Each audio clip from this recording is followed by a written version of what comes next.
Let's talk about politics. You ask somebody whether they lean left or lean right, and it's pretty much the least resolution that you could possibly look at a person's beliefs. If you go to a restaurant and you order lunch, you're going to have 20, 40 options. But if you tell someone your political beliefs, you're asked whether you lean left or right. That's one bit of resolution.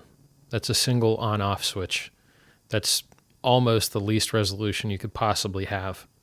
And if you think about the number of controversial topics that people care to discuss, they might be defense spending, foreign relations, abortion, term limits, gerrymandering.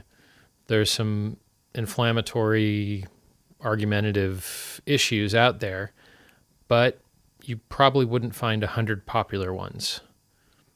You may not find 40 popular ones. And if you can't find 40 popular things to argue about or be well educated enough to be qualified to argue intelligently about, then you may be better off listing them instead of saying you lean left or lean right. If we can do it for a lunch menu, we can do it in conversation, right?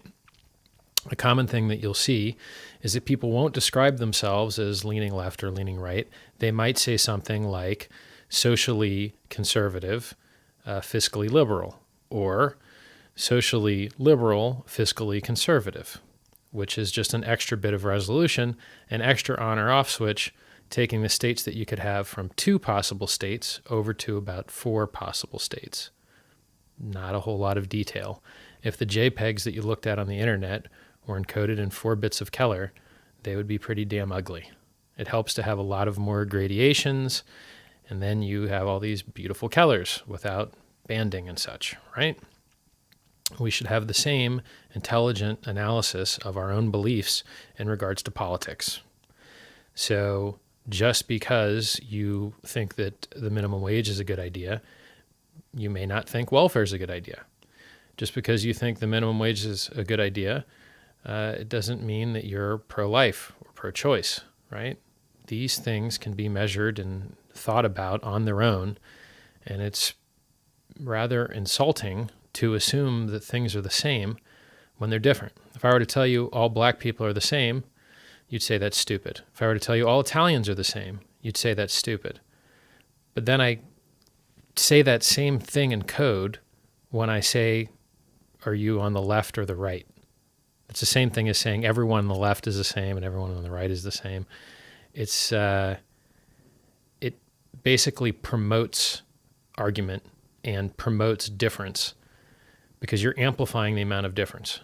And the more and more resolution that you have to reason about and look at a person's real beliefs, the more similarities you'll find. And when you have to be left or right, it's very hard to be similar to anyone else. And in systems that require a 2/3 or a 50% majority to get a law passed or certain legislative things done, you really only get things done through consensus of larger groups of people. And so the more argumentative the media makes things, if it bleeds, it leads. Let's get the most extreme positions we can get out here. Screw the voice of reason. We just won't have reason. We'll have crazy left, crazy right, and in the center, we'll just leave a hole. Sorry, center. There's no third seat at the table. It doesn't sell tickets, right? So when you've got the polarizing effects of the media, and you've got the polarizing effects of the one bit of resolution of left versus right, you're having unnecessary arguments and therefore less progress than you could have because you don't even know what you agree upon because you never get to it because it's not that exciting to argue about, I guess, right? I mean, there's a reason I'm talking about politics. People love to argue about it. So where there's argument, there's a potential, right? Like it's like a conflict. When you can resolve a conflict, it's free profit, so to speak. It's like getting rid of friction, right? So if you're trying to like make your car faster, if one of your brakes is locked up, well, getting rid of that friction would be super free extra speed, right? And handling. So let's stop calling what we are 1 bit left or right, 2 bits fiscal this, social that, and come up with a list of the top 10 hot button issues, and then you just say those, right? So I'm pro-life, fiscal conservative, social liberal, right? I'm actually not pro-life of things that aren't yet alive. Having done a fair amount of masturbating in my time, I would like to think that I didn't kill millions and millions of people every time I let some of my seed not find a fertile egg, right? So if you believe that there's a point where life starts and it's not when you ejaculate,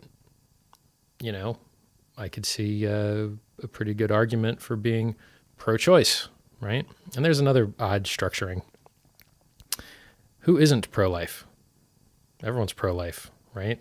I guess, except for executioners and people on juries that execute people. I'm not really sure.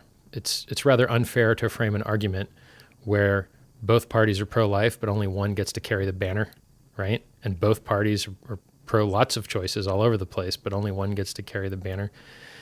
I think that the more misleading the titles are that you give the participants, and the more forced and contrived the banners they have to carry advertising their position are, the less and less progress that you get, because it's already hard enough to reason about these things, these complicated issues, without the cloak of poorly chosen descriptions and inflammatory, polarizing media, right?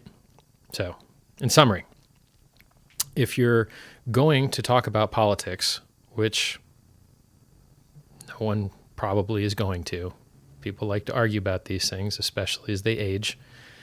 I think it's funny as people, as they get older, their sphere of influence gets wider and wider, and they start to, they may start out trying to get out of their parents' house and then trying to get into their own house. And then once they get on the condo committee, now they want to control your house, right? And they want to control what you can do with your window dressing and what color you can paint things. And it seems like old people really want to get in your business, right? They're really concerned with what you're doing, especially in the privacy of your home. It's you wish they had something better to do with their free time, right? Hey, old people, make YouTube videos. Leave your neighbors alone. Stop looking in their windows with binoculars and trying to insult their lifestyle choices, right?